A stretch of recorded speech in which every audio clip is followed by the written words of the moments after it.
I recently finished The Knights of Apocalypse, and I have to say, 2 seasons in, it is already better than the original. Let me talk about it. The Knights of Apocalypse takes place after 7 Deadly Sins, obviously, and it follows one of the best new gen MCs, Percival, who lived life with his grandpa, and they were living a good life. They would do all the regular stuff you do in life: eat breakfast, watch the sunset, hunt, and things of that nature.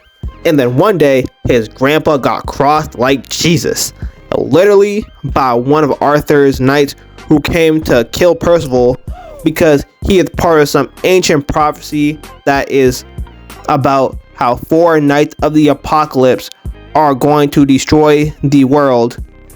The typical anime stuff. So the knight Ironside put a cross in his body and supposedly sent him to see his crossed brother Jesus. But by some miracle, Percy survived, and now he's on a mission to get revenge for his grandpa.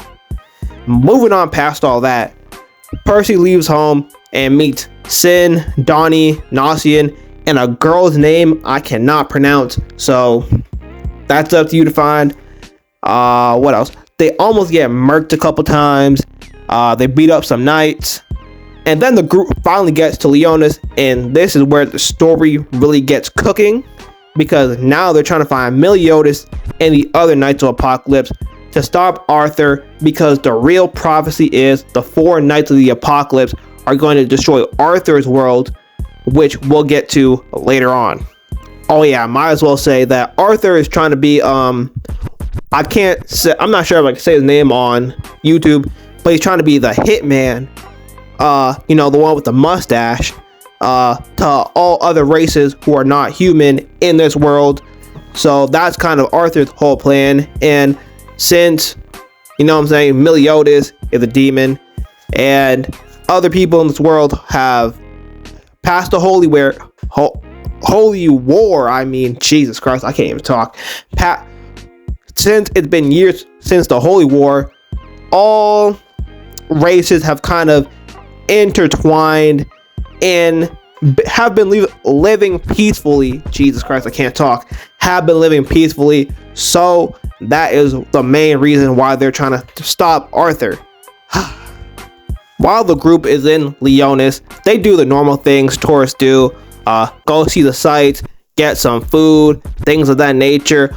Then Percival does the normal MC thing of he wants to go off on his own to explore the place. He runs into the Tristan squad, minus Tristan, and then they start fighting. And then during that fight, Percival's group comes. They fight for another 2 seconds, and then Tristan comes. He stops Percival, clears up the whole situation. And yeah, I'm running through this because I want to get to the good part, which is coming up after this. Not a break, just after this. Then in another part of the kingdom, some Geppetto activities are going on involving Sin, who was a fox, who was actually Bond's kid named Lancelot, who was another knight and the coolest character in this whole show. Moving on, the whole group meets Meliodas. They yap about the prophecy, blah blah blah blah, and then the 4th knight pulls up, who is a female Escanor. And now we finally get to the greatest part of this whole first/second season, and that is where the sky opens. The sun beams perfectly through a bunch of dark clouds, and some stairs come from the heavens, and King Arthur pulls up on demon time. Since Arthur was the one who commanded the death of Percy's grandpa, he wasted no time and flew straight at him and got cooked. Then Tristan tried attacking, using his demon powers, then he got cooked. And then Big Daddy Meliodas came and was able to handle Arthur for a while until this dummy Tristan got in the way and Arthur put him down again, until my goat Lancelot came in and flexed and aura farmed like I'm not sure who he thought he was, not sure which anime he thought this was, not sure if he thought he was in Dragon Ball or another anime, but this is a top 5 aura farmer. Let me talk about it. By the way, quick side note before I start glazing, during the earlier fights, Arthur didn't get a scratch on him, but that stopped as soon as Lance pulled up and used his 1-inch punch and made Art's nose bleed. Bah!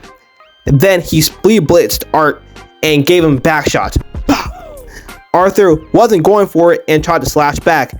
At point blank, Art, and then I'm messing up my words because it's so good.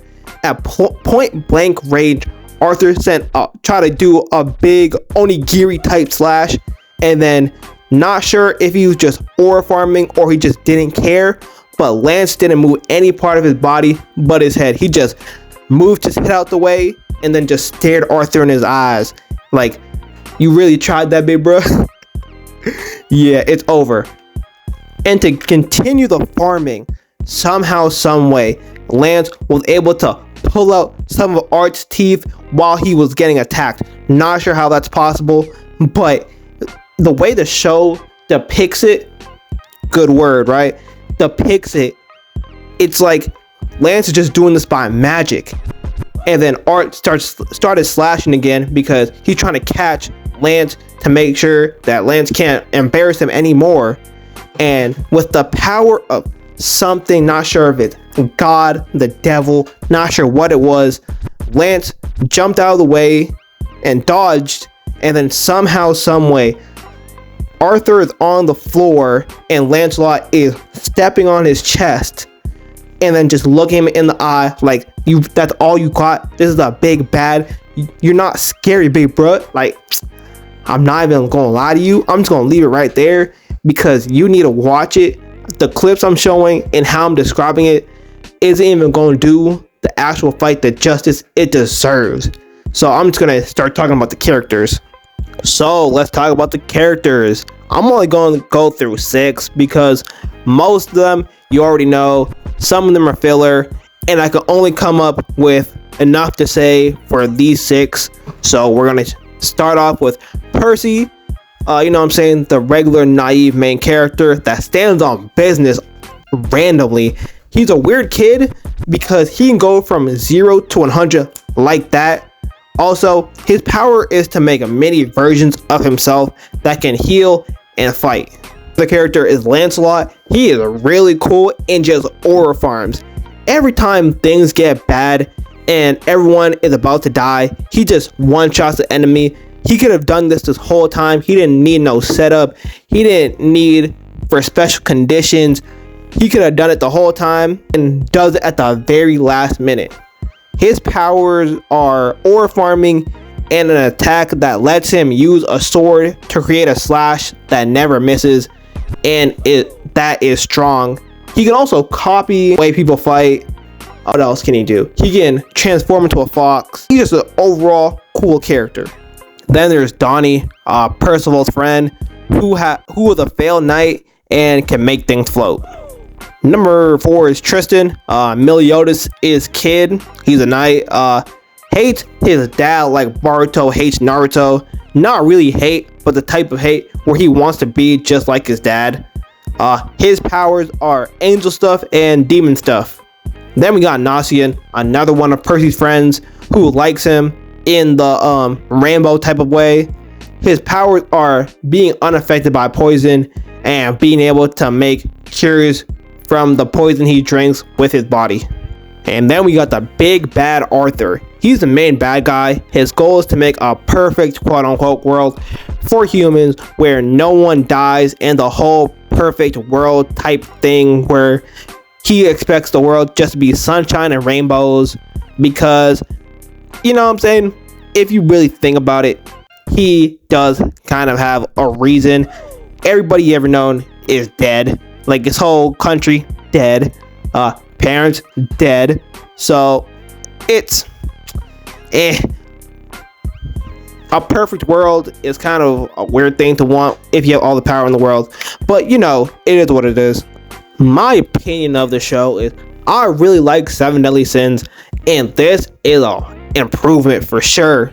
There is barely any fan service. It focuses more on characters and the story. Characters are interesting, and since it's new age anime, they get to the point a lot quicker, and it looks really good. The fights are good. I'm still waiting for season 3 because season 2 left on a cliffhanger and the lore was fire, and I will never read the manga because I don't have to. Well, with all that being said, go watch Knights of the Apocalypse. I like it. Netflix is here. If you're watching, give me that sponsorship. So like, comment, subscribe, and have a good day.